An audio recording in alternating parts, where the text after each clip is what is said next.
Sausage role റെഡിയാക്കേണ്ട വിധം: മൈദ കുഴച്ച് വെച്ചിട്ടുണ്ട്, സോസേജ് എടുത്തു, മുട്ട 2 എടുത്തു,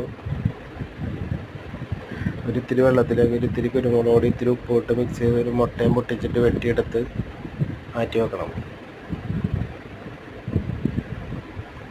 ഇത്തിരി ചട്ടിയിലേക്ക് ഇത്തിരി വെളിച്ചെണ്ണ ഒഴിച്ച് സോസേജ് വറുത്തെടുക്കണം.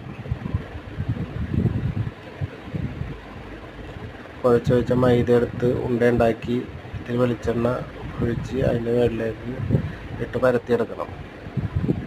മുട്ട വറുത്ത് വെച്ചിട്ടുണ്ടായിരുന്നു, ഒരു കഷ്ണം മുട്ട എടുത്ത് മൈദയിലേക്ക് വെക്കണം.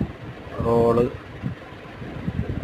ആക്കി റെഡിയാക്കി മുട്ടയിലേക്ക് മുക്കി റോളാക്കി ഫ്രൈ പാനിലേക്ക് ഇട്ടു.